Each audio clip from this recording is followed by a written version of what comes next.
Hello, everyone! Welcome to Monspiracy episode 20! Damn, that's fucking nuts that we're at 20. 20! Hello, Fandra. Hello, Patty. Hello, Hazard. Patty, you look like you don't even drop basic currency when you get defeated. Oh, we got Hazard in the chat too. Yeah? Hazard got them frogs. Which is surprisingly appropriate given the content of today's chapter.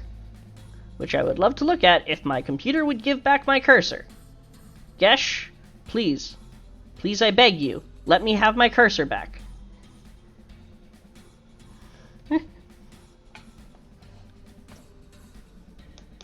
You can't hear me, but I'm tapping on the freaking screen of my VB trying to beg for my fucking mouse back. Oh god. Where did it go? Where did it go now? Where did it go? Yeah.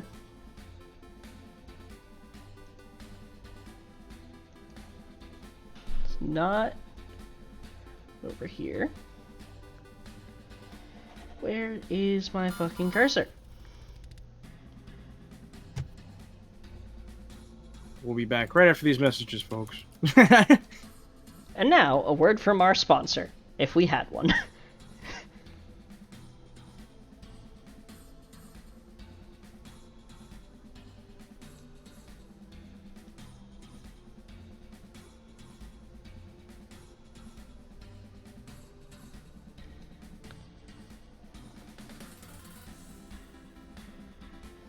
Please just give me my fucking mouse back!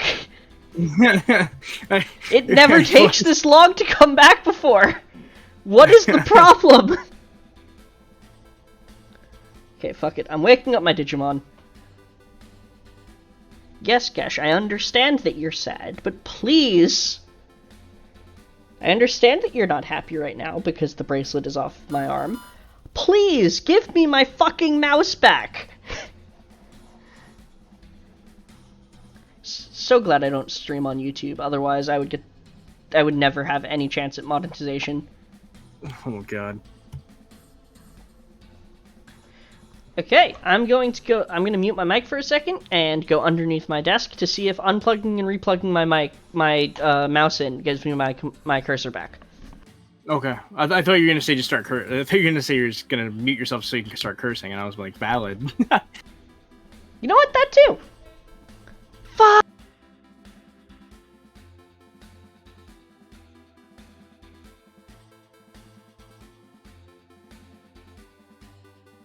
So, Digimon Seekers, am I right, guys? Shit is lit. Can I get a holla in the chat? Seriously though, why is it so cool?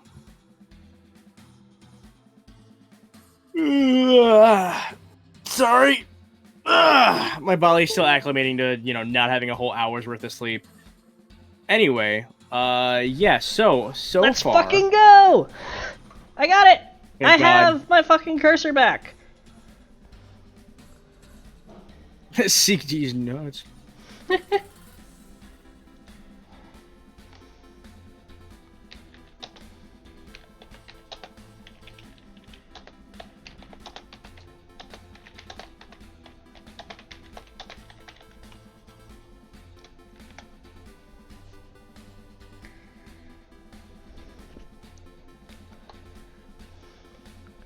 Alright, so Digimon Seekers is so fucking good.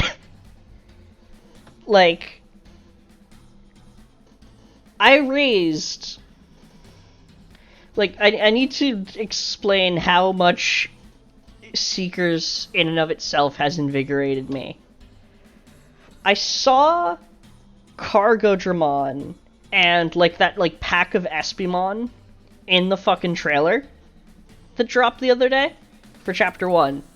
And it was so cool that I went into my Arena app where I had an Espimon that I just never finished raising because I had given up on the Legacy Dims. And I moved that back to my bracelet. And I saw that it had 18 minutes left until it was supposed to evolve, and I had done nothing for it. So I just, chugged through the...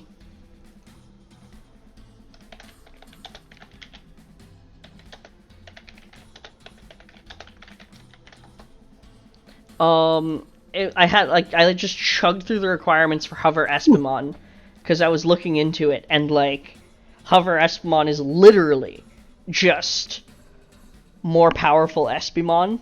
So why have a pack of 4 Espimon when I can just have 1 Super Espimon, right? Yeah. And I'm still surprised we never got an Ultimate or a Mega for him. Yeah, but here's the nice thing about it. We don't actually need one. You think so? Yeah, see, here's the thing. Espimon being put on a dim with more appropriate Perfect and Mega forms would just be putting it on a Crack Team dim. Are we going to get a Crack Team dim? I seriously fucking hope so. But we don't need a full Espy line in order to have that work. It can just work as low-level Crack Team Digimon. Which we actually have a Void for. True. Hey Larry! So, the other thing that, the other cool thing that happened, though, oh shit! Is your account back? Has Dave finally graced you with his presence? Nah, really? The other thing is, I realized I hadn't raised, yeah, let's go! I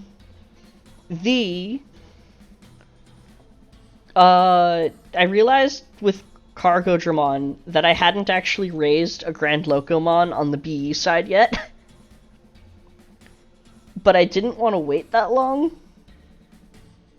So I just hacked my New Metal Empire dim to change all the Evo times to 1 hour. Oh, what? Cause it's pre-Dynasty of Evil, so everything's just super fucking malleable. Oh, I forgot. Yeah, Dynasty of Evil, they like locked everything down. Yeah. So like I can't do something like that with... Wait, fuck. That is not what I did. God damn it, Gesh, we do not need to fight a Dino Beamon right now. Okay. But yeah, I raised a Ground Locomon in the span of like 6 hours because I just could not wait that long. Which Oh my is god. really... Ground Locomon does need a fighter mode. I think about that all the fucking time. It looks like it's supposed to be a Transformer. It does look like it could transform, honestly. I don't know. Especially like the fact that it literally holds its front wheel with its arms. Like... Oh, I never noticed it had arms. That's kind of cursed. Yeah. But... I realized now, in hindsight, although technically, since I wanted to be able to put it in the app, I couldn't do this. I could even have raised it in only 1 hour if I just set the baby to evolve straight to Ground Locomon. I could have even removed the requirements so that I didn't have to do anything but wait 6 hours for Ground Locomon. Oh, I didn't know you can just do it like that. Yeah, you can change the requirements on shit and whatnot. Oh, wow.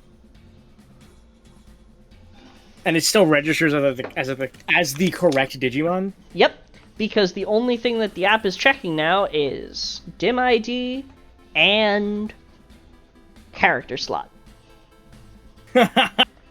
Wow. There is a way to set up custom fusions and shit, but I don't know how to pull it off. Oh, wow, okay, that's cool. Yeah. But, with that said, I now have my motherfucking vehicle Digimon. We need more Mega Level vehicle and transport type Digimon. We do. We definitely do. I do think it's interesting, though, because a lot of vehicle/transport Digimon are usually Crack Team members. Not just that, they're usually perfect level. True. Like, the only 2 Digimon I can think of that are explicitly transport types at the Mega level are Ground Locomon and Giga Seedramon. I think... What's the B? Cannon Beamon? I think isn't Cannon Beamon also a Cannon Beamon's a perfect.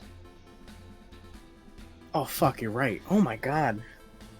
That's weird. Aegistramon is never clarified as to whether or not it can transport anything. So we have to assume that the boat on its back is entirely for show. I don't know. I feel like it's possible that it is a transport, considering it's also a crack team member. It is also a crack team member, but here's the thing. Every other transport Digimon calls it out in their bio. Down to Commandomon and Mechanorimon. Interesting. So if Aegistramon were able to transport even a single unit, it should be something that's called out inside of its bio. The only possible exception I see to this is if we can find a perfect level that's associated with the crack team that makes for a good bridge between Hover Espimon and Aegistramon, I could see it having housed within the boat structure Espimon scouts that it could deploy, because its whole thing was recon before Espimon was. Oh yeah, true. So that could just be a So he is he's supposed to be a Plesiomon that evolved using Seedramon species data, or the reverse of that. I forget.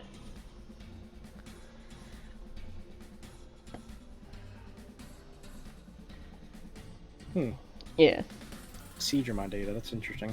Yeah. Seedramon species data, specifically. Like, it is not a Jogress, it is a case of them forcibly inserting the data of one species into another. Which is really cool. You know what else is really cool? Part 3! Yeah, 1-3. It's like a fucking Mario level. Yeah. Yep. I gotta refresh the page. I have not refreshed this page until... I have not refreshed this page since the last one. There we go. Chapter 1, Part 3.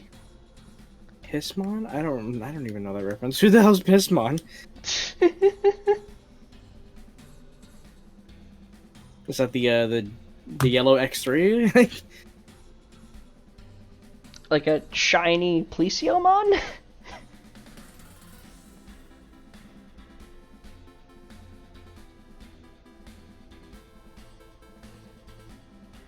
Why are you still in Japanese?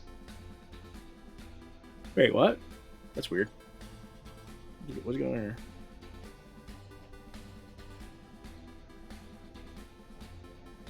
Probably because it's still loading the page.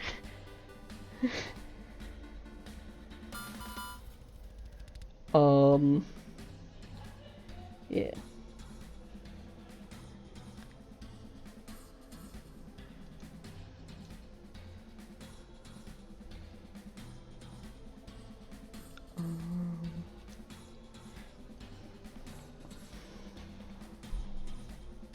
Did I? I don't remember that.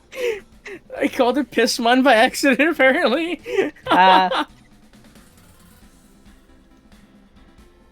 Also, while we're booting up Seekers, I remembered something. Oh my god. I can totally see myself saying that. Can't wait to finally use Dave in PvP.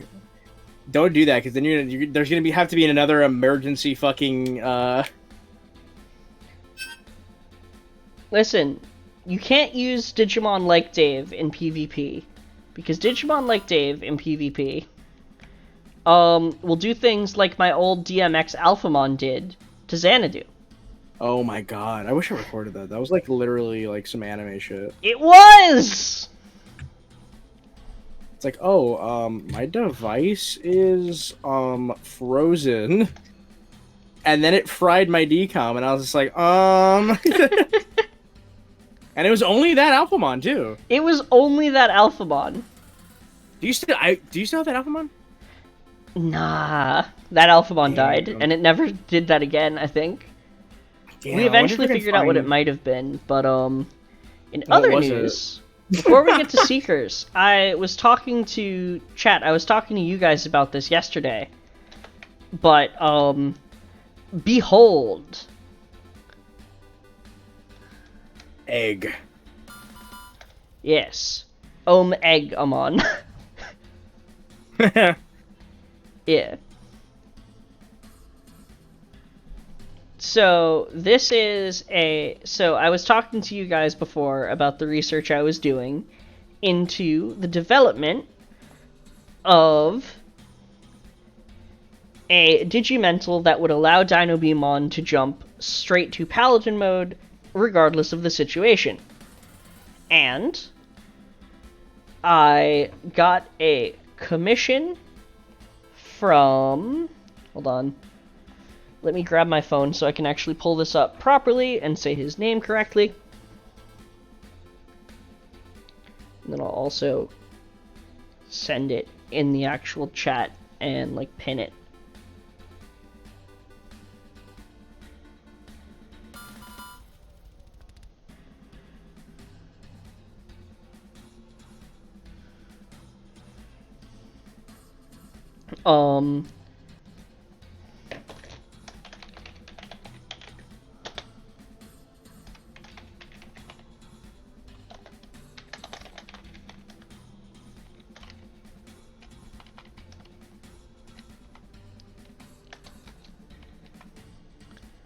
Oh, that's neat.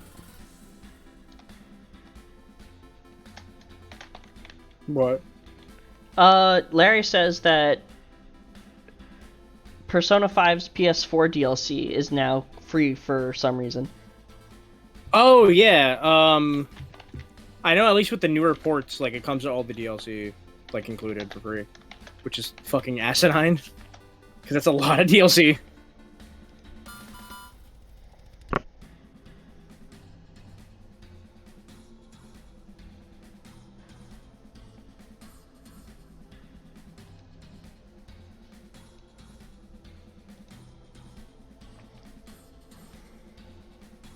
Alright, there we go. Jojo Gape Arts on Twitter. So, yeah. I am currently working on the actual implementation of that into Gesh's Evo sequence, but we can do that later. For now, it's Chapter 1-3 is finally in English. So,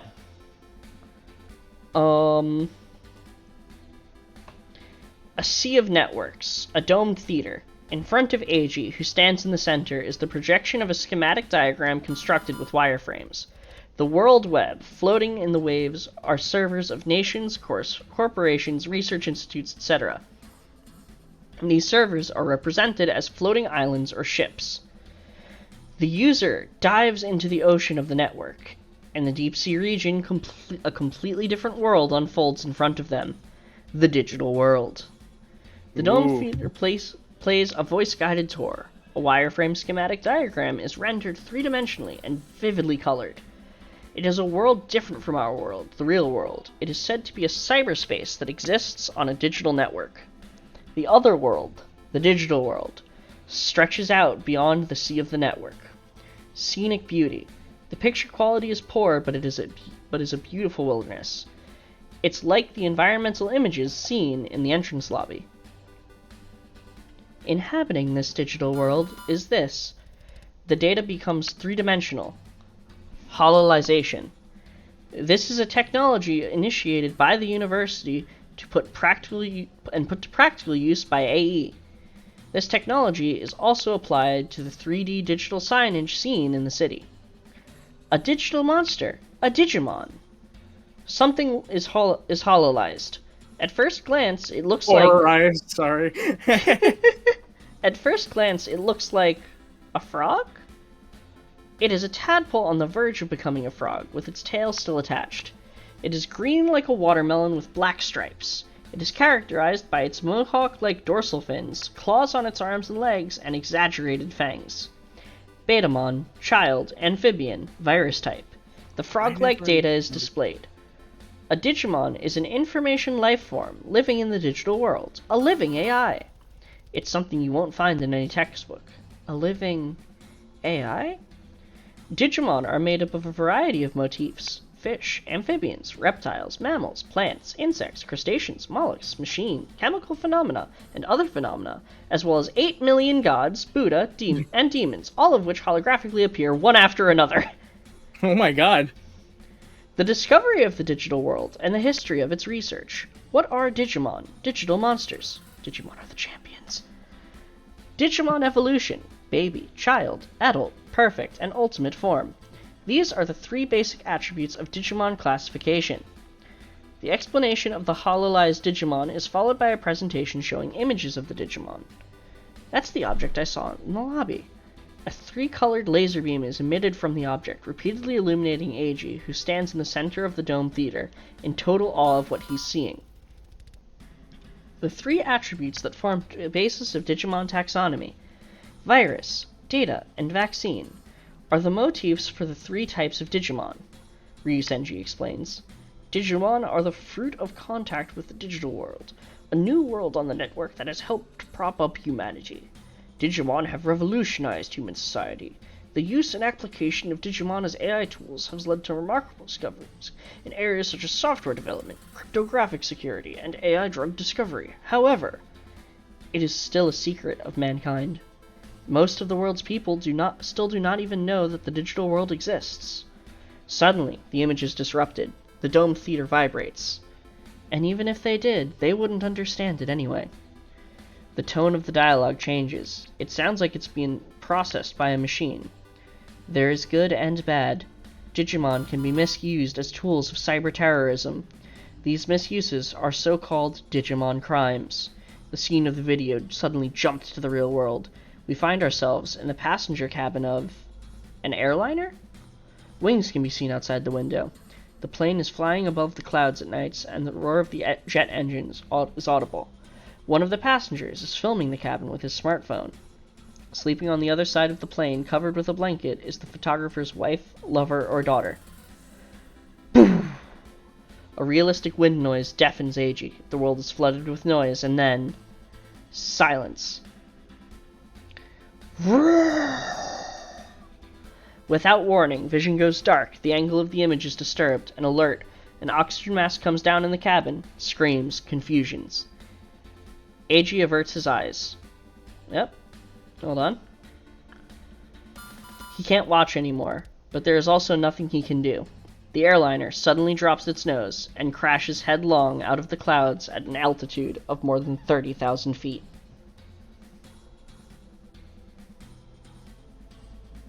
Tomonori Ryusenji has always been a world leader in the discovery of digital world research and research into digital monsters. He's the reason why AE's digital lab is located next to the university. I know of no other case where a single researcher has made such a significant contribution to the university's reputation and the company's business performance. The remarkable development of the university and AE was all made possible by Professor Ryusenji. Wonderful! Ryusenji's face beams with admiration as he inspects the gadget that Eiji delivered to him, a digital dock. DDL, Ryusenji's office. It's a private room with a part of the wall made of glass. It looks like a university laboratory, with shelves crammed full of equipment, materials, and cardboard boxes. Gotta have them cardboard boxes, am I right? That's just like my room. Yeah. When Ryusenji connects his Digimon dock to the lab's equipment, the Digimon that Eiji captured is hololized. It is a frog-like creature with a tail. It is indeed a Modoki Betamon as requested. Look at those gentle, beautiful curves. Okay. Ryusenji traced the outline of Modoki's Betamon's image with his finger, as if he's trying to please her. Hey, yo, what the fuck? I was waiting for you to hear that. Like, what? Before the that's stream started, Xana said to me, Professor Ryusenji seems pretty sus, and I had to keep that in. Like, hold on. That's gotta be, like, a quirk of the machine translation. I think maybe he meant, like, they were just trying to pet it, like it's a cute thing. Like, they're not trying to be weird about this, are they? Like, what the fuck is that? See, you say that, but this is a new story aimed at older fans, coming off the tail of Ghost Game, which had the highest amount of romantic tension ever seen between partner pairs. Yeah, but this is like weird. This is like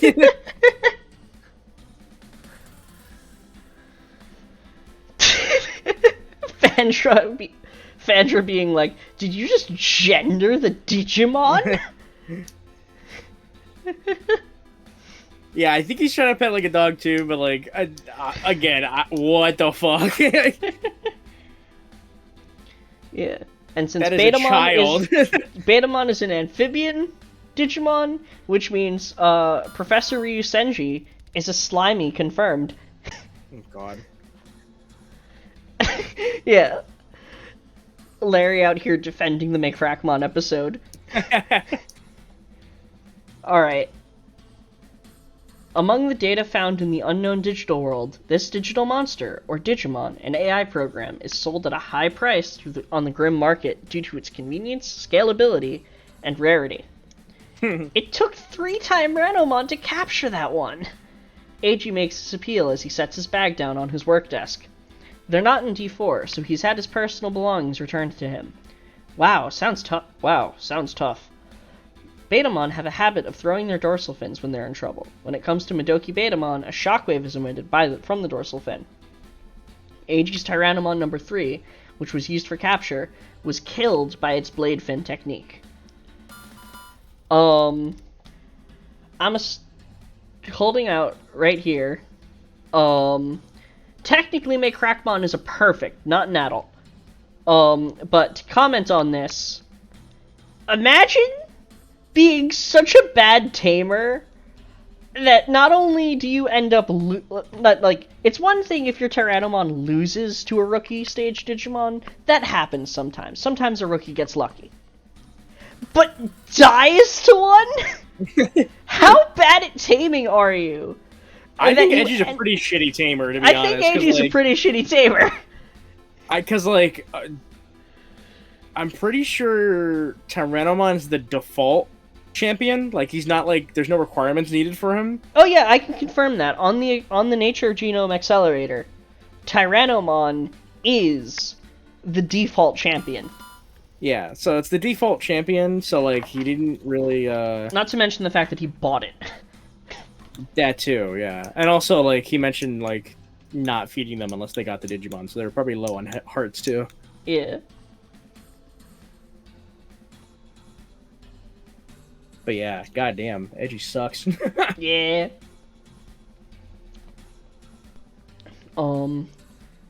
Yes, but Professor, I'm not sure how, but this Madoki Betamon is different from others. How do you mean? Ryu Senji seemed a bit miffed. Eiji, you don't know? You really don't know the difference between Betamon and Madoki Betamon? That's such a funny thing for him to get mad at. Like, this is literally a recolormon. The specifics here are absolutely not going to be something shown. Oh yeah, Betamon would have type advantage on Tyrannomon. Still, like, insanity. Yeah. Eiji is unhappy to have disappointed his client. Well, is it the color that's different? Yes! The color of Madoki Betamon isn't nearly as vivid. You really do know the difference. I'll add a bit of bonus to your reward this time. I'm gonna be honest, Ryu Senji is, like, just so freaking eccentric that, like... Honestly, Larry, I didn't even notice that you misspelled it when you were saying that. Oh, I just read it as Gururumon. Yes, thank you for that. It looks like his guess was correct. Now we can have a beef bowl with pickles and raw egg for dinner. The client seems very satisfied. Ryu Senshi begins to transfer the Madoki Betamon data to his lab equipment. Eiji, I wanted to ask, how was what you experienced earlier? Earlier, you mean the video in D4? It was really great. That was a promotional video. We used to have a plan to expand into the entertainment sector. It was to be called Digimon Land. Nice. The idea was to sell Digimon as characters to the general public who don't know anything about the digital world. I especially liked that Digimon are AI creatures. Fantasy? Fiction? If I were a kid, I'd be hooked. AG lets his imagination get the best of him. Digimon are alive. So there we go. Chapter 3. Or part 3, my bad. Chapter 1, part 3. That video was just like... a promo vid. Okay. I was a little worried. I was like, what is happening? Like, someone just got attacked and we're just gonna, like, move on from that?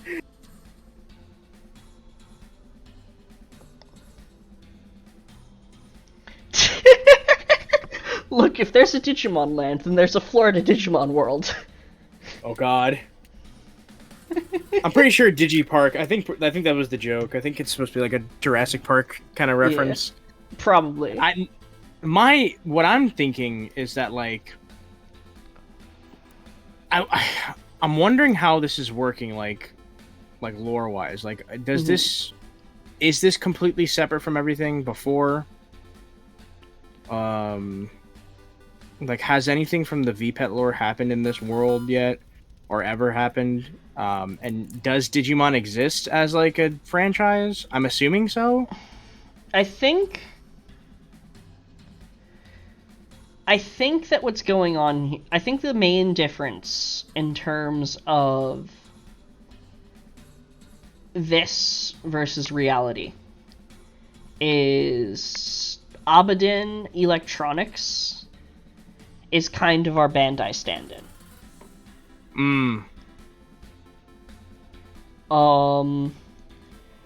The fact that Digimon is mostly under wraps, but they wanted to branch into the entertainment sector, and the way they described that kind of makes me feel almost like it's either an AU where Abaddon is the one who picked up who ended up funding Digital Monster research as opposed to Bandai, or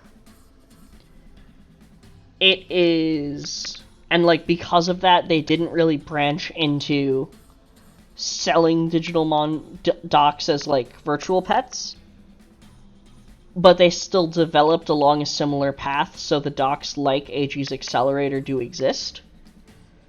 Or, alternatively, that outside of the Abaddon being named Abaddon and not Bandai, everything's exactly the same. I'm leaning towards everything being exactly the same, and it's just Bandai just wants to maintain plausible deniability. Yeah, because I'm wondering how that's gonna work. Because like I was thinking about it before we even started reading this chapter. Is imagine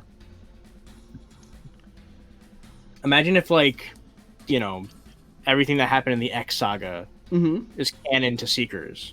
I doubt they would do anything with that. See, here's the thing. The X Saga's wrap-up, as far as the source book is concerned, legitimately just solves every problem that contributed to the X Saga as a story. Iggy never has to worry about data sizes ever again. I'm going to very quickly turn off my... hold on. Actually, let me do this. Wait, was it this one? Yes, there we go.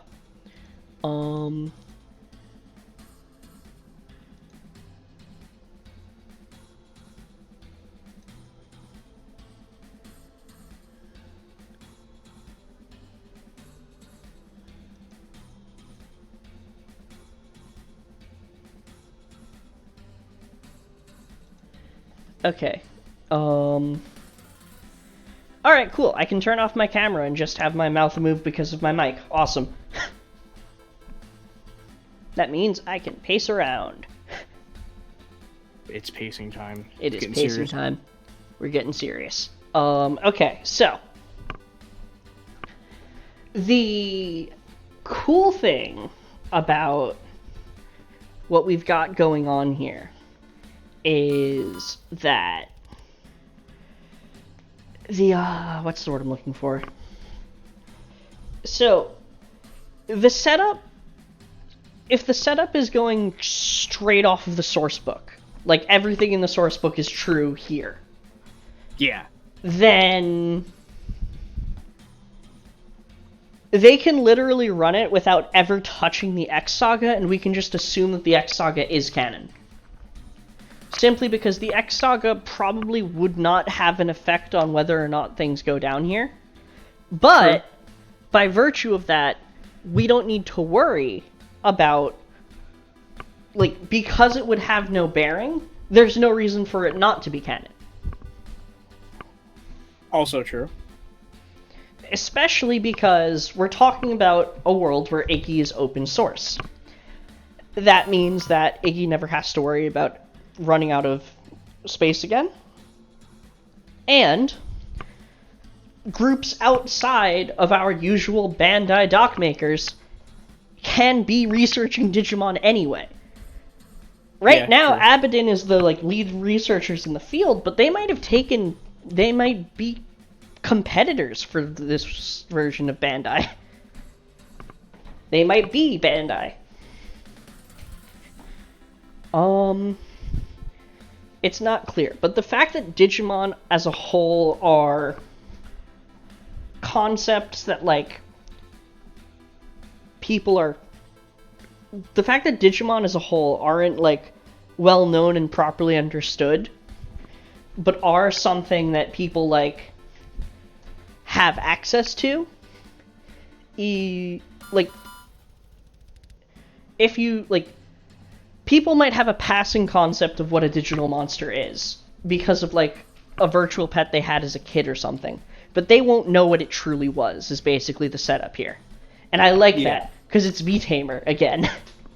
Yeah, no, and I'm totally cool with it too. I was only my big thing is I'm wondering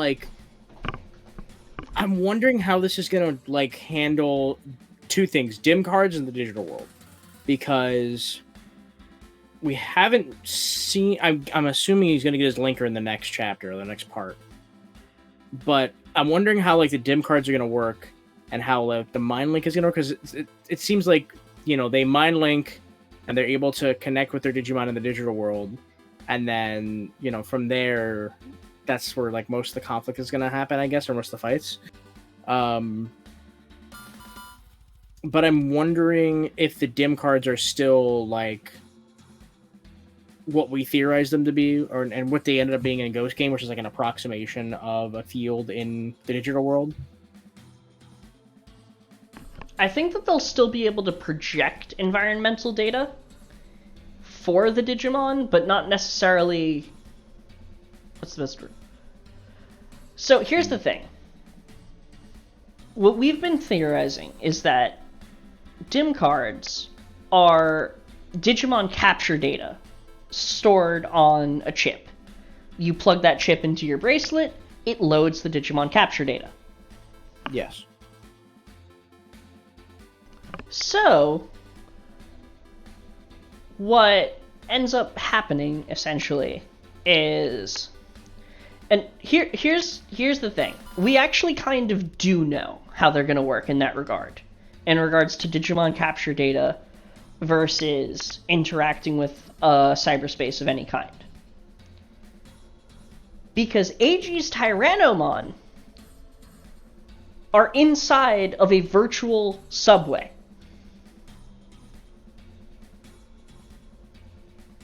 He's running a nature Excel.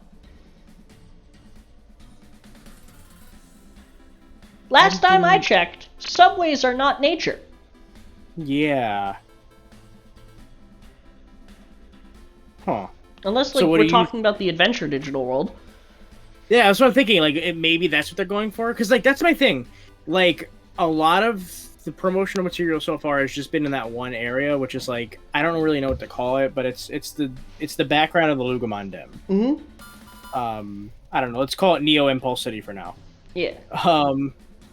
A lot of it seems to be there. So I'm wondering if that subway is connected to there. Is it all going to take place in that one field, or are we going to be able to see the rest of the digital world, or is that some kind of I don't know. It's just very interesting. Mm-hmm. I feel like other locations will probably be revealed within, like, either in or around that city on the dims of like Judge, the police, and Sons of Chaos and shit. Oh yeah. Oh yeah. Can I just say? I feel like Judge's actual actor and the concept art for him, or the art for him, look like two completely separate people. Yeah. Like, did they like change his actor last minute or something? Maybe, I don't know. The important thing is that, the important thing to remember is just that, Nico from Kamen Rider X-Aid, joined the Digimon police and partnered herself with a new Numemon. I'm sorry, what? That's Nico? Does it not look exactly like her? I don't know if it's actually the same actress, but look at her and tell me that she is not literally just Nico in her own version of a police uniform. Oh yeah, well with the hat and everything? With the hat? Not just the hat, the pins. Oh yeah, that too. Like, radiating Nico energy. Absolutely. You cannot tell me that they are not the same character, except for the fact that they're telling us they're not the same character.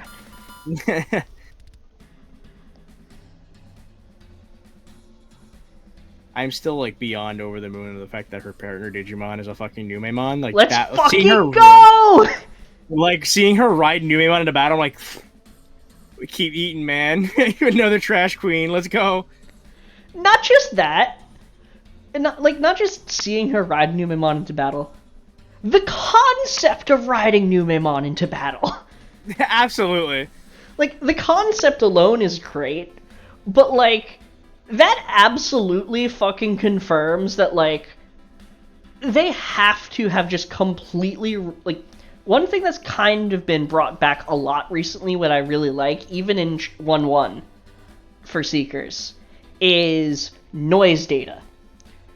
It's something that hadn't really been brought up for a while, but when Digimon produce waste or take damage, what that's actually representing is junk or noise data clouding up their processors.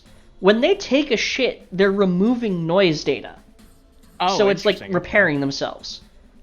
That means that Trashmon are weaponizing their noise data when they throw shit. They are literally throwing noise at the opponent in order to damage them. It's not a specific program designed, it's not a specific technique meant for the damaging of another program, but it still inflicts damage because it's inflicting noise data. Interesting. But what's going on here very heavily implies that if you have a semblance of understanding on how to program, you can remove the smell associated with the noise data. Which means that having a partner Numemon where you've completely removed the smell means you can literally ride Numemon as the giant gelatinous beanbag it was always meant to be.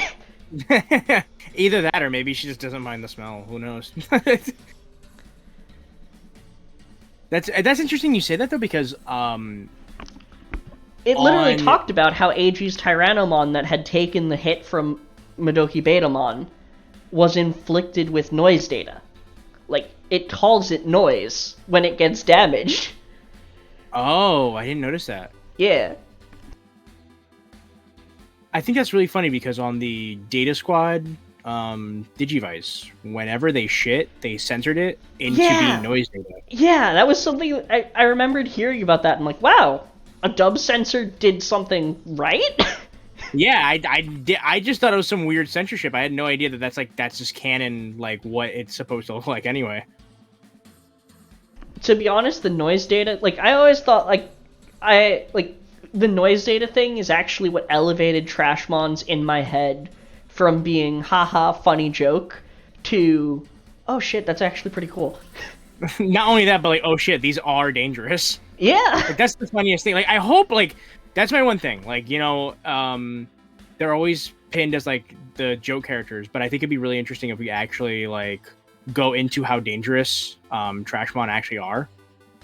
Something I especially like is how the Nico vibes that Numemon's Tamer have very much make me think that she's going to end up with Shin Monzaimon, especially with Shin Monzaimon being so new still. That would be pretty dope. I mean, who knows? Like, let's say we do get some kind of either 1 or 2 police dim. Mm-hmm. It'll probably be the D Brigade, and there'll probably be enough in there for some new evolutions and possibly a new like Trashmon evolution. Mm-hmm. That's true. But because they could just. That's absolutely true. But I think that the cool part is she gives off Shin Monzaimon vibes, is the best way I can put it.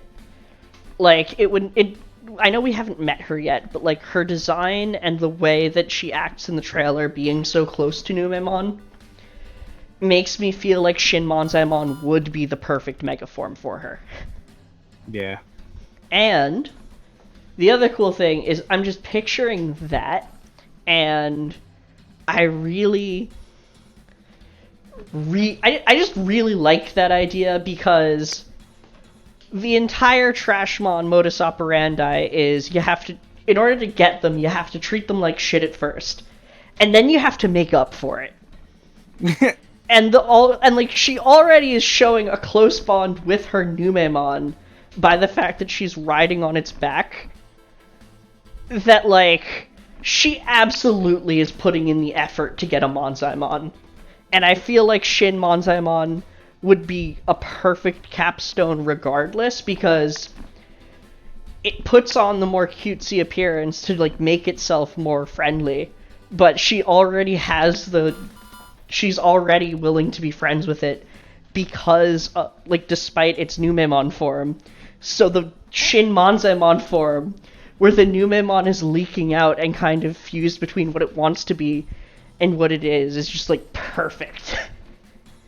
It's ultimate. Yeah, that would be... I'm sorry, I had to make that pun. I'm not against it. I think that'd be great, because I would love to see... I'm just happy to see, we've seen... now, apparently, it's been brought to my attention thanks to Digitama Queen. Mm-hmm.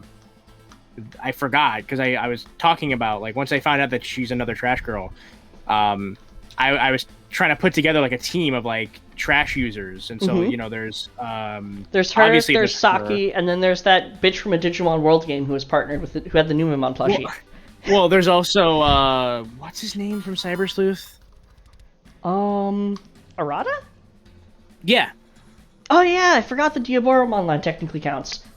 Yeah, that those count as Trashmon, so he'd be on there too. And then there's Saki, but then there's also, just like you said, Lily, and I completely forgot about Lily. Mm-hmm. As someone who's a huge fan of Tekken, when I first played Redigitize, I was fucking shocked, and I was really happy with that Easter egg. Mm-hmm. And apparently that one actually does evolve as mm-hmm. the game goes on, so I'm very interested to see how that works. But also I'm interested to see where this one goes as well, because I just like the idea of giving the Trashmon some actual representation. Oh really yeah, absolutely. And that's why Lily's the best trash girl. Yeah. Funnily enough, like I was saying, Seekers got me to boot up my Excel, and I booted up my Mini too, just because I like to run those two together. And I got Gabumon. I put in so much effort to make sure, regardless of how many care mistakes I got, I did 12 training. I did 13 training just to be sure that I would get either Garurumon or Seedramon, and I still got Numemon. Damn. Which, I don't hate Numemon. Numemon's great. But it's annoying to end up with it on the Mini version 1, because the Mini only has 2 perfects, and I don't want to raise a Metal Greymon vaccine. But that's the only path Numemon can take. Oh, weird. What is the other... Perfect. So the way the mini version 1 is split is you can get Agumon, Gabumon, or Betamon. And then the adult stages are Greymon and Numemon, which can evolve into Metal Greymon, which can evolve into War Greymon, which can evolve into Omegamon. Or Garurumon and Seadramon, which can evolve into Triceramon. To this day, I have never been able to actually get to Triceramon. I'm convinced some of the evolutions on the version 1 are just wishful thinking and not actually real. I would not be surprised. Because I have not been able to successfully raise anything on the version 1. Mm-hmm. I've like gotten to Metal Greymon vaccine before, but I couldn't get to Mega level. But if I'm being honest, having a little Numemon on a keychain is not a bad situation. Because, like I said, something that's been happening for me is that the reminder that the Digimon's natural growth ends at the adult stage has given me a lot more appreciation for the lower levels. And so, like, why shouldn't I just have a Numemon? Sure. Does Numemon deserve to get reset? Or killed off and re-raised simply because they ended up as a Numemon and that's not the path I was going for? No! I read Next. I know what happens when you do that. Barbamon comes and whips your ass! Wait. Oh, yeah. I forgot. That's... Okay, yeah. I forgot about that. Yeah, that's literally the plot of Next. Spoilers, by the way. I totally forgot about that. Okay, actually, wait, no. That's something I actually really, really like about Next. It's one of the first, and it's one of the few instances where digital world morality is actually properly explored. Because good and evil in the digital world is defined entirely by whether your motives and actions are in or out of alignment with those of the system administrator, usually Yggdrasil, which is usually shown by the Royal Knights being bad guys. But it also implies that any Digimon described as evil is only specifically evil because of their status as acting against the interests of the system. It's not evil so much as it is either selfishness or just personal opposition. Yeah. And they never use that to turn the bad guys good. Nope. They just kill him. There's like, yeah, well, you're dead. They never do that to turn the bad guys good. We could literally have the greatest story ever told in regards to making the Royal Knights bad guys if we set things up so the system admin is totally up its own ass and the 7 great demon lords are the partner Digimon. Well, then again, we've only done that once so far that I know of, and that's with the end of, like, Chronicle X. Okay, so Chronicle X of our interpretation of Chronicle X, where Lucamon did nothing wrong, is... Well, no, not even just that, but also, like, wasn't the idea of, like, the Caramon, like, it just wanted to be raised? So, the idea behind Caramon wasn't that it just wanted to be raised. I don't remember what actually was going on with Caramon on the X3. But I think story-wise, it was supposed to be the egg that came after, in some capacity.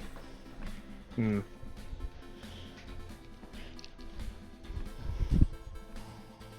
But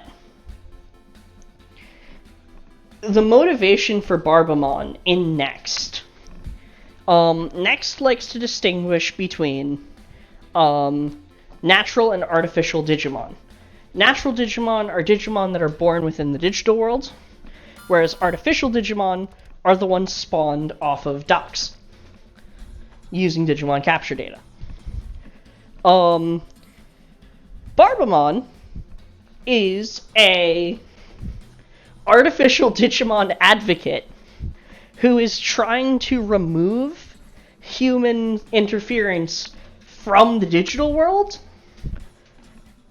via controlling the digital world, because humans will raise Trashmon, be disappointed in them, and then just refuse to continue raising them by resetting and deleting the Digimon, or just letting the Digimon die in a painful, horrible manner, or even throwing out the virtual pet because they are no longer interested in raising Digimon, period.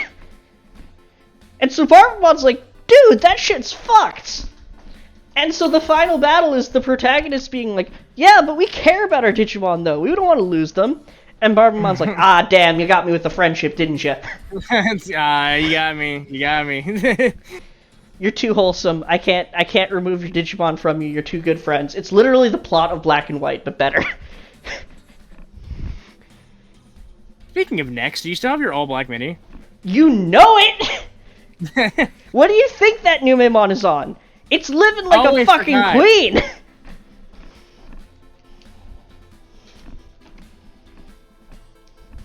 Yeah, no, I did see if I could try and switch out the board in favor of my Dark Knightmon Cross Mini. Because, I'm gonna be honest, the Dark Knightmon Cross Mini has a pretty sweet set of Mons on it. I like the Cross Minis. Yeah, the Cross Minis are fun. The blue and black one have really solid rosters. Like, that was one of the main reasons I went ahead and, like, nabbed them when I could. Because, like, the red was, like, okay. But, like, the red blue roster was almost entirely Child Digimon. Yeah, it was like, okay, that's alright. But, like, blue and red were, like, got some fucking bangers in there. We got, like, on blue, we got Dracomon. In red's defense, the actual Shoutmon forms were pretty cool in sprite form. And also, I'm just partial to Shoutmon in general. Shoutmon's cool, don't get me wrong. I like him a lot, but... one thing I wish they did is, I wish the roster on black were more like the one on red, in that Dark Knightmon, or rather the combination of Skull Knightmon and Deadly Axemon, has like 6 different forms, and they use none of them! Oh. Like, Dark Knightmon is like one of the combinations, but there's also Skull Knightmon Naginata mode, Cavalier mode, Archer mode.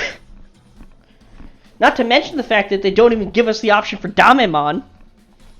How dare they? I love Damemon. Damemon is amazing. Anyone who disrespects Damemon in this house will be banned.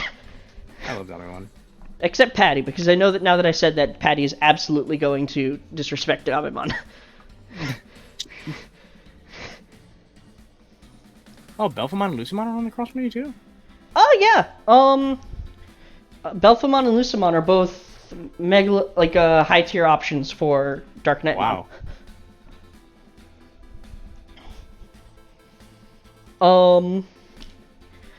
But yeah, Seekers is fun. Yeah, Seekers is a lot of fun so far. Yeah. As for Dark Knightmon, I tried to put the board back in, and I found out that the reason I had stopped doing that was in part because the screen had, so if you open up the mini, there's actually a second frame inside to hold the screen to the circuit board. And apparently the one I had for the Cross Mini had broken. And so the Cross Mini screen itself had gotten separated, and it lost, its contacts, too. And apparently they used different screens. Or at the very least, they used different screen pinouts for the screen.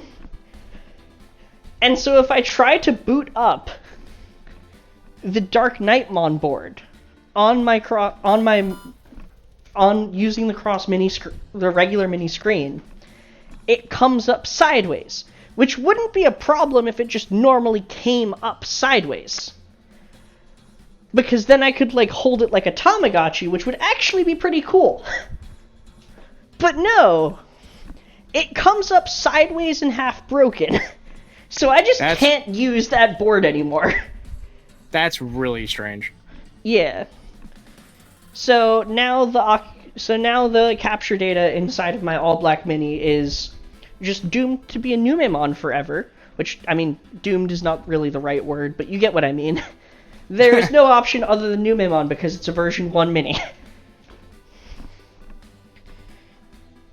And then I actually went to look at what are the other options for mini, because maybe I can find something that would be a better set of capture data to use. And I remembered that despite the fact that the version 1 is quite literally hell on earth to raise, the other 2 mini versions are not particularly to my tastes.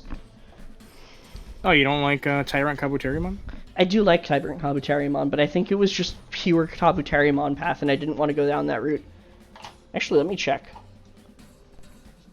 Wikimon, I demand you load.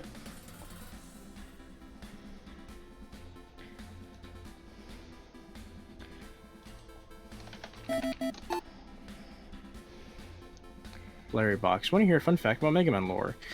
All the war between humans and robots and the world being nuked several times and millions of deaths could have been prevented if Dr. Light got laid. I don't think it's just that. I think, even before he got laid, the difference between the classic timeline and the Battle Network timeline is that Dr. Light just wasn't more interested in AI as opposed to robotics.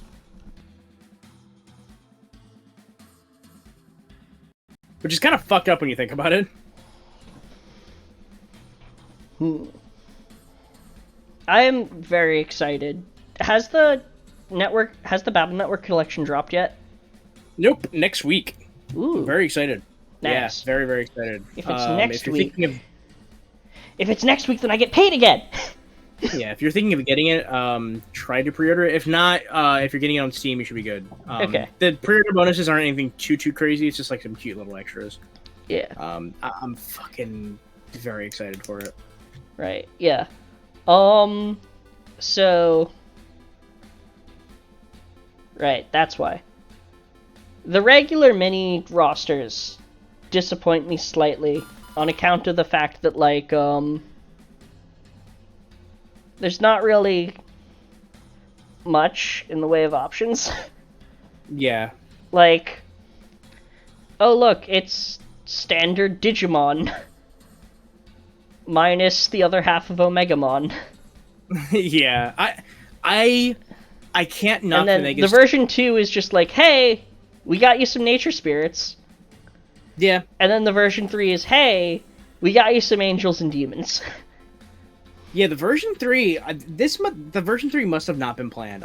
Something tells me the version 3 was they were fuck it, let's just add some more fan favorites. Because 1 is based heavily off of the classic Digital Monster, Pendulum, yeah. What and the then fuck 3 are is you? just yeah, I don't know. Yeah, it's got Loosemon Satan mode. It's got Holy Dramon. It's got Bancho Leomon. Yeah, Bancho Leomon. It's got Piedmon. It's just a really weird mixture of pseudo virus busters, but also I guess the demons too. Why not? And then I don't know. It's just weird. Yeah. Penprog V2. Maybe. Ooh, I can see that. Maybe. Because there's a lot of demon girls and demons in general on the V2, so that could be it. But I can't knock the rosters too hard because when you think about it, at that time, that was Digimon's 10-year anniversary. So that was 2006. So we were just finished with the X Saga. The Pendulum X's had just come out a year or two before that. And they wanted to have just a more nostalgic feel for the classic devices without just straight up issuing them like they have recently. Mm-hmm. And at that time, I feel I've said this before, but Omegamon / Omnimon was a VPET seller. You put them on a VPET, it's gonna sell. Mm-hmm. Yeah. And so this was before the Omegamon fatigue. This was what caused the Omegamon fatigue. Yeah. And so I just feel that might be why it feels a little disappointing in retrospect, but I'm pretty sure it was probably pretty hype back in the day. Oh yeah, absolutely. I'm just mad that there aren't any like robots. Yeah, at all. It's very strange. Yeah. But going back to my slight disappointment in the roster for the Skull Knightmon version of the Cross Pets. So this is Skull Knightmon. If I Digicross him with Deadly Axemon, I can get Dark Knightmon. I can also get Skull Knightmon Arrow Mode, Skull Knightmon Big Axe Mode, Skull Knightmon Cavalier Mode, Skull Knightmon Naginata Mode, and if we incorporate the glory of Tuarmon, we can get Muso Knightmon. Whoa.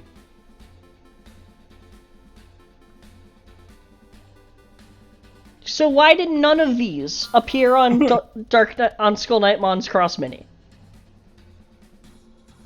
Maybe these weren't debuted yet? Nah, most of these are toy Digimon, so it wouldn't have been it would have been known. Weird. Like, cause see, here's the thing. Here's a good example. The Cross Wars toys were kind of like Legos, so that you could tear them apart to do the different Digicrosses. Cute. And so, all of Skull Knightmon's alternate forms are alternate configurations of the toys that were advertised. So, like, hold on. Like, right here. This is what Big Axe Mode was. So, like, all of these were designed and built into the actual toy itself. Which means that they absolutely would have worked for the Cross Mini. And that's another thing! Where the fuck is Decardramon on the blue?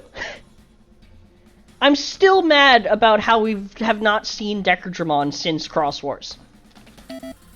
Decardramon is... Hold on, I'm pulling it up.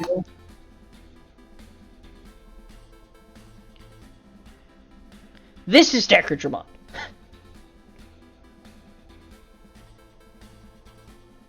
Oh! Yeah, he's cool. He's so cool. This is I've like seen one him. of my He one looks of my cool. favorite adult level cyborgs.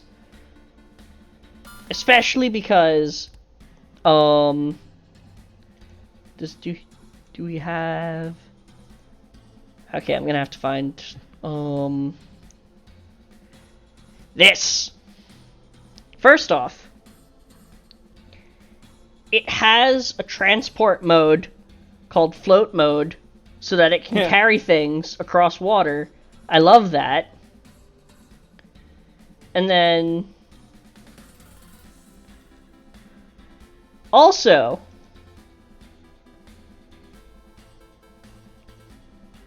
This looks so much better than standard Metal Greymon. Oh, that is sick. Look at that! It's beautiful! Decardramon splits in half. Decardramon's gets head and tail remove. Then its body literally splits in half. And then the half forms then fold in half around Greymon's feet to give it tread boots. And then the head and tail combine into an arm cannon that takes the right arm so that it's now armed on both arms. And I love that. It's literally a precursor to Alteros mode, but better.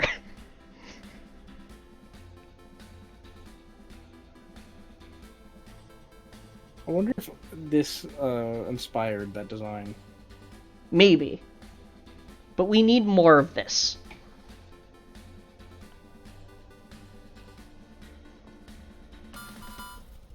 Like, this is something we need. Definitely a really sick design. I mean, hopefully we can see Digimon and Seekers, who knows. Yeah. Digimon would actually be pretty at home in Seekers. Either it could work either as Crack Team or D-Brigade, honestly. Yeah. And even just, like, if they need something to transport. I mean, that's the thing, like, I wonder, like, I'm still trying to figure out, like, how this is gonna work. Like, are they gonna have, like, this mini adventure through the digital world? Or is most of it just gonna take place, like, in this new kind of digital city? It could mostly take place in the digital city. The other thing is that I feel like the digital city is probably going to be its main focus just because there's so much you can do with that concept. Like, they're going for a cyberpunk vibe already. The city is adding to it, so there's not really a reason for them to leave. But to pop over to here real quick, let's look at the keywords and shit. So, first off, Digimon Dock is a generic term for devices used by hackers and code crackers to store Digimon. Most of them are modifications of commercially available electronic terminals, and many of them are shoddy. Damn, Bandai, really admitting to your own quality budget, aren't you?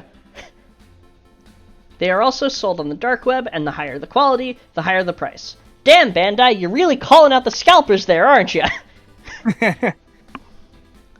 I love the sheer amount of shade that this entry, that Seekers is throwing at everything. It's glorious. Digimon Linker, a smartwatch-type digital dock worn by the protagonists. It is the latest machine from Abaddon Electronics, a company led by Professor Ryu Senji. It is a special-grade device that converts the user's spirit into digital data and transfers it to the digicore of the Digimon. That is what really, like, solidifies that AG's card is going to have some capacity in the evolution. Hope so.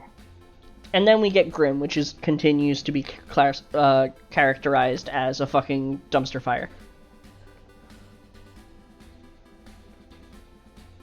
One thing I think is really cool, though.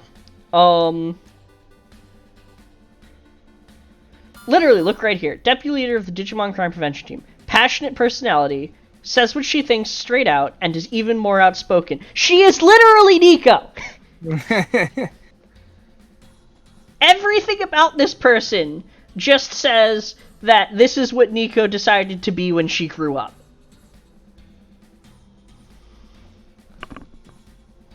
They wouldn't let her be a common rider, so she partnered herself with a different AI program so that she could fight bugsters, only to find out what she was way in over her head.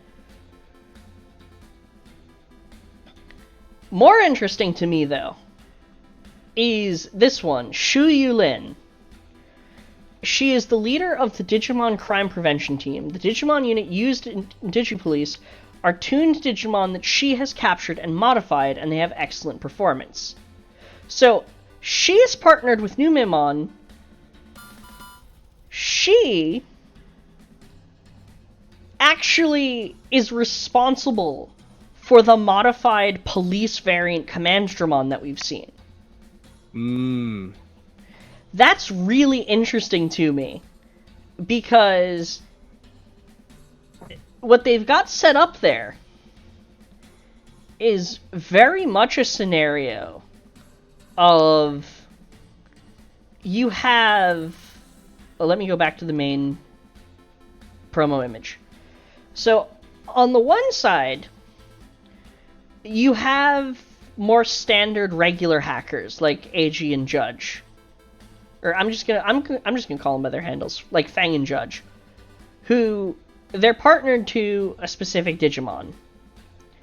AG's gonna be with Luga and Leon with Pulse. But I do have a theory, though. I will ask you about that theory momentarily, but to finish what I'm saying, Chaos is literally using Crack Team Digimon. That much we know for certain. And Crack Team Digimon are obviously modifying Digimon. But the police are doing the same using D-Brigade Digimon specifically. D-Brigade Digimon were kind of designed to be a militaristic force, so adopting them and modifying them for policing purposes or law enforcement purposes makes sense, but it's still an interesting parallel that both sides are modifying their Digimon. Yeah. I do think that's interesting that they're no better than which either means that they're purposely trying to establish a thing of both sides have the problem of viewing their Digimon as tools. Because, especially from the perspective of the way this poster is set up, everyone in, like, that top trio sees their Digimon as tools. Obviously, the Crack Team likely do. D-Brigade has already been confirmed in that regard. Yeah. These two. Judge is opposing the Sons of Chaos, and given the fact that Pulsemon actually seems happy to be here, presumably Judge sees his Digimon as alive. This bitch is riding a Numemon. We know for a fact that she thinks Digimon are alive. Oh, yeah. Eiji is learning that Digimon are alive. So it's kind of like an interesting... it's either what's going on here is that they're going to be fighting both sides being terrible people, or what we're going to be building towards is not so much that the modification of Digimon is wrong, but it comes down to whether or not you actually believe Digimon are alive or not. Yeah. It's probably... I think you're right. I think that's going to be the main... which, I mean, that's kind of the main conflict in... Cyber Sleuth and Attacker's Memory. Yeah. Yeah. It's like whether or not you believe Digimon are sentient beings that, you know, deserve to be treated right, or if they're just tools. Yep.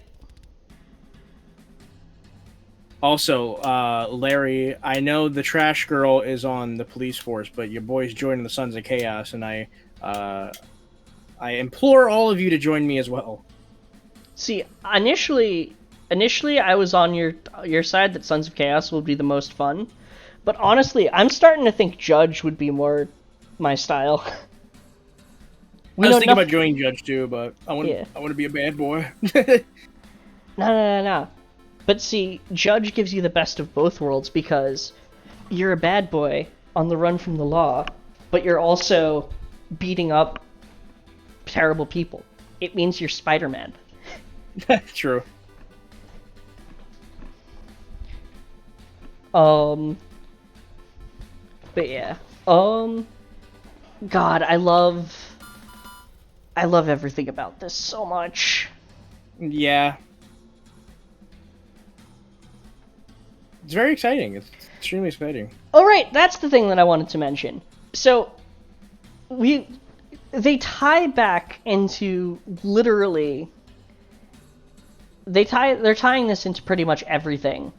But you know what I only now realized, reading part 3, that has honestly been something they've been calling back to since the first fucking Vital Bracelet promo, and it just completely went under our noses?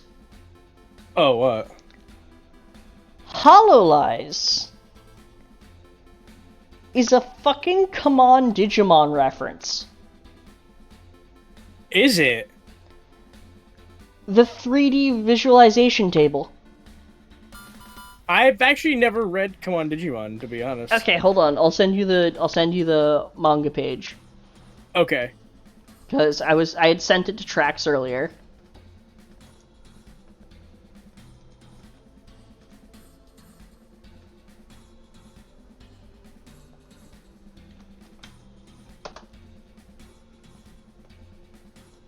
Let me open it in my browser so that everyone can see.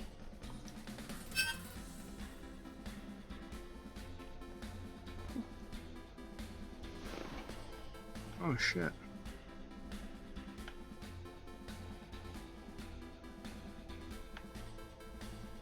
Huh.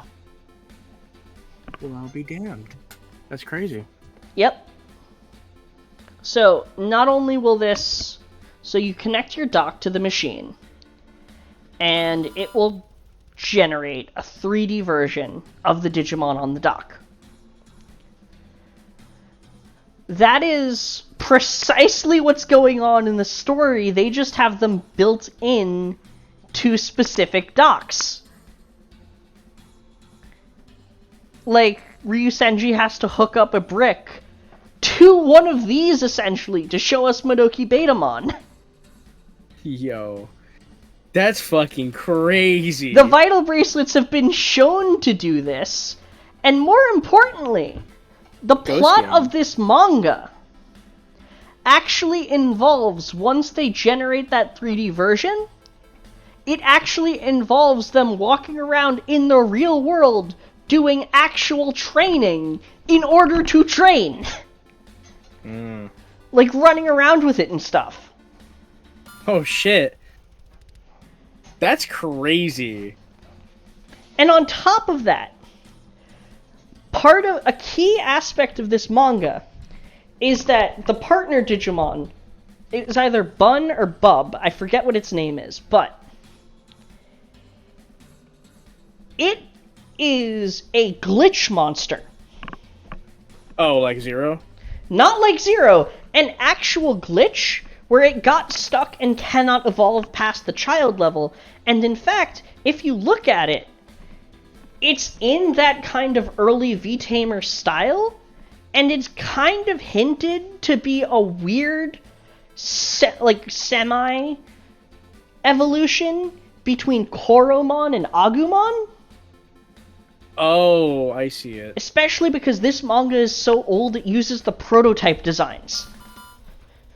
Like, where Metal Greymon was more... Zero. Yeah, where Greymon and Metal Greymon had more of a Zero look to them.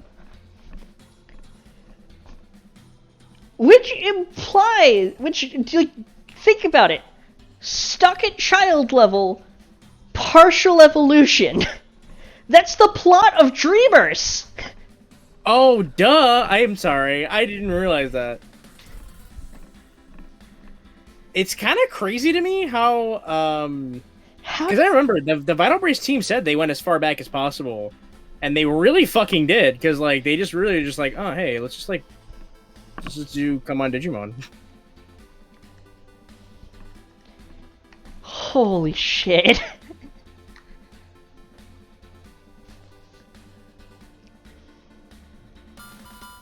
That's pretty crazy.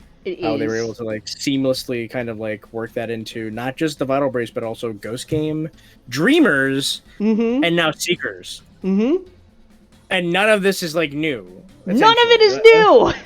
Like, that's the craziest part. The newest thing we've had are a couple mascot mons. Yeah. In fact, not even that. They actively are restricting themselves from making new Digimon for this because they want to use... Because they have so many old Digimon they can choose from.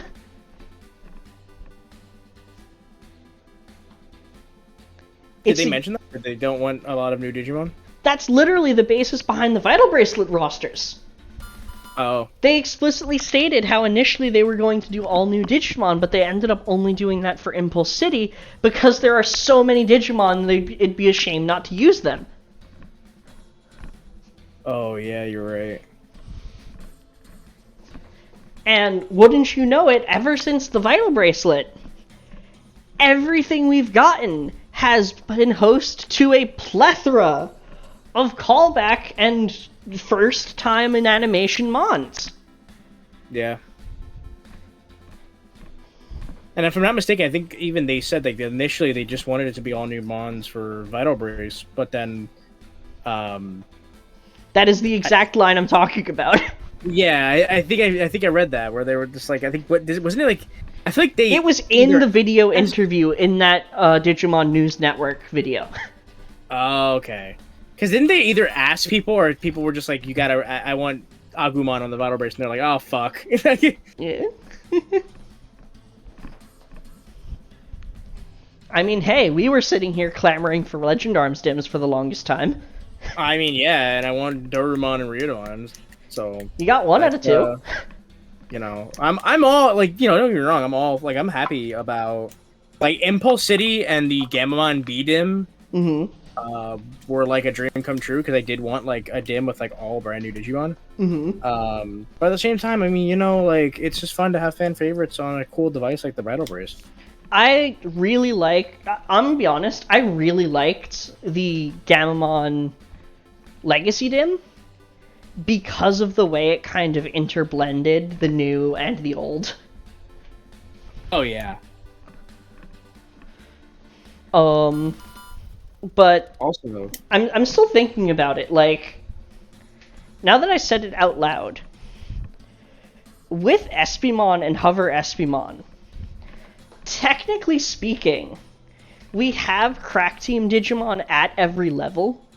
So do you think that at some point in the future we get a pure Crack Team Dim, where it like subs in Espy and Hover Espy as child and adult options? I mean, personally, I feel like we're like a Sons of Chaos Dim is a shoo-in. I'd be shocked if we didn't get a Sons of Chaos Dim. So if we were to get a Chaos Dim, I feel like it would just be all Crack Team Digimon. It has to be. And I mean, we know Espimon is a Crack Team Digimon because it shows up as one. Yeah. Okay, that's just I think that'd be great because he's not in. Hover Espimon is not on a B Dim yet, and from what we've seen so far, Bandai is not afraid to use a Digimon that's been on a Dim card before for a BEM.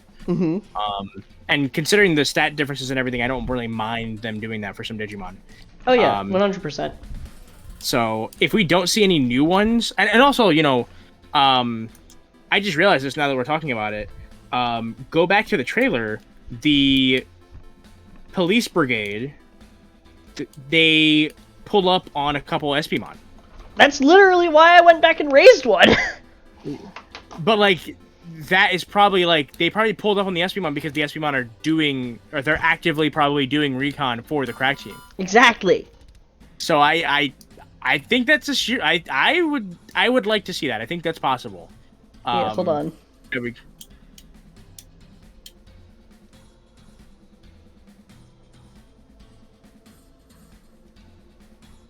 Full screen mode go. If full screen mode breaks something, if full screen mode breaks something for the stream.